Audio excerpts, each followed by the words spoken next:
You know how I am a massive fan of anything that saves me time, effort, or money. Well, the software that I've found today ticks all three of those boxes. So if you are running classes or you're coaching, doing group programs, or doing anything where you want somebody to be able to book into your calendar, check your availability, pay you, book in, link it to Zoom, then you've probably been using something like Calendly or Acuity and needing to pay for that software every month.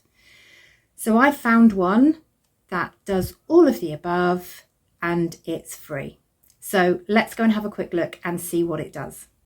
Okay, so it's called cal.com. You just need to go to cal.com and set yourself up with an account, and then you can start having a play around with it. I've actually downloaded the desktop app for my Mac, so I can access it from down here. And I would suggest you have a look at cal.com because they've got everything that you need here to get yourself set up. So even if you're not particularly techie, you can get started really very quickly. So when you're actually in cal.com, you can set up various different event types. You can set out your availability. You can integrate it with apps. So Stripe, Zoom, Google Meet, whatever it is that you want to use. And we can create workflows. So you can email people automated booking confirmations, reminders of your sessions, all of that kind of stuff. Just bloody brilliant. So I'm very impressed with it so far. So if I, for example, go down, we'll look at my brew session.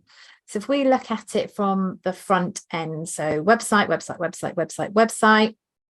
So this button now just will, if I click on it, link through to this booking type or my event type in cal.com. So we have a public page link where everything is available, so you can see all of your stuff, or you can then have an individual link for each of the different sessions. So that's all of the things that are available to book, or you can then just have it link through to a specific session and event type. So as you can see, like any normal booking, you click on the dates and it will give you the availability of me on that day. So if I click 12:30, it's going to ask for my name, my address. On this particular form, I've asked it, what would you like to get out of this session? Because it's kind of a freestyle, what do you need session. They then have to verify their email because I don't want loads of spammy nonsense coming through. And once that's done, then it integrates with Stripe. They pay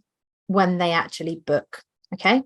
So back in cal.com, if I look at my Brew with Bex here, this is the link to the event. I can toggle it on or off and it will be hidden from the main public page link.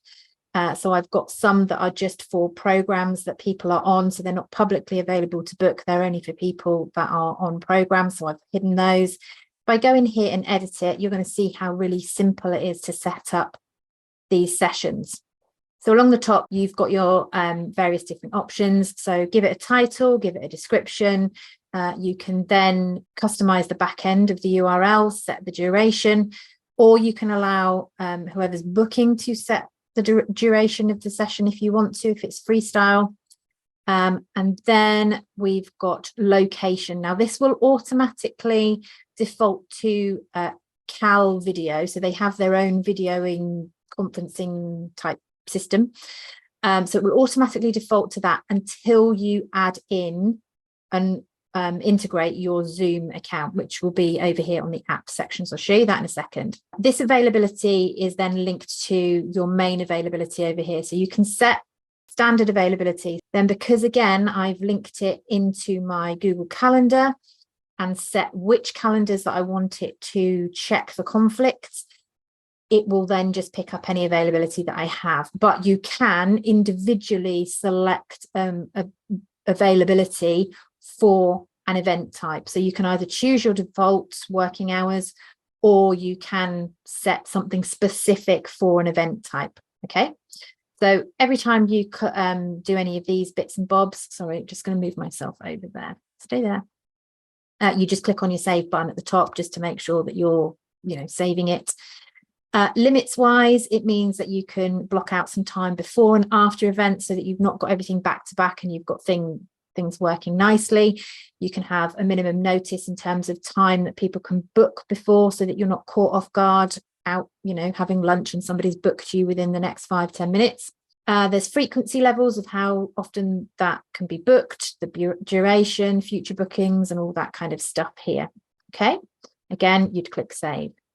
On the advanced tab, then you can make sure that it's picking up the right calendar, so the default calendar that you want it to look at. It integrates with iCal and Google Calendar. Does it do Outlook? Can't remember. I'll have to have a look in a minute. And then you can do whatever name it's going to drop into your calendar, blah, blah, blah.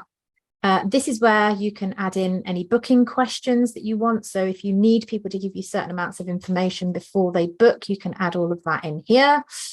You can have a confirmation. I've got here requires the booker to verify their email before they schedule events. That might be a step too far for some of you, but if you're using this a lot, you might want to make sure people are actually who they say they are. So you might also want the booking to be manually confirmed by you before anything else happens. You might want to redirect them after they've booked to a specific URL. Maybe that's to log into the back end of your website, into your customer portal, or a specific page that gives them their next instructions. Now, this is the nice one that I think a lot of you will be interested in, is the offer seats. This is for when you've got classes and you want to offer, say, 10 places on an event. So it will allow people to book multiple seats, or it will allow multiple people to book seats. So that's a great one, again, because a lot of calendars, you have to pay for that option. Then you've got the recurring. So if this is a regular event that's going to be happening and people sign up for one and get access to several, there you go. Apps is where you then connect the app for this particular event. So if it's a paid offering, you would link it to your Stripe, and so it collects payment on the booking. Then it's got the workflows, which is going to be a booking notification for you. Then there'll be a confirmation email that you can set up to go out to your attendee. Then you can set a reminder half an hour before the session.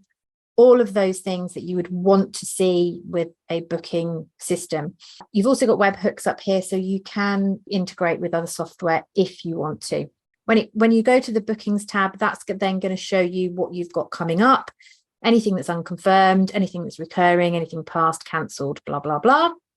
That's the main availability. So you can set main working hours, you can set holiday working hours. So you can set lots of different types of working hours that you can then select from the event type. Again, the Teams bit is if you have multiple people that are using the same booking system, this is a paid for part of the software. So the apps, this is where you can then start to integrate with your various different pieces of software that you want it to talk to. So let's have a look at the calendars, actually, because I wanted to see, didn't I, whether it does do Outlook. It does. See, brilliant. So Apple Calendar, Outlook Calendar, Google Calendar, perfect. It does Zoom, it does Google Meet, it does other video communication conferencing apps. It does various automations, so you can link it with Zapier, so you can get it to then do other things. So yeah, it's brilliant. You can have a good old play around with it here. And obviously then you've got your workflows and all that jazz down here. Told you it was good, didn't I? If you like it, please do let me know. And if you want more hints, tips, tricks on how to be running a successful membership business, then make sure that you're subscribed so that you get the new episodes straight into your inbox.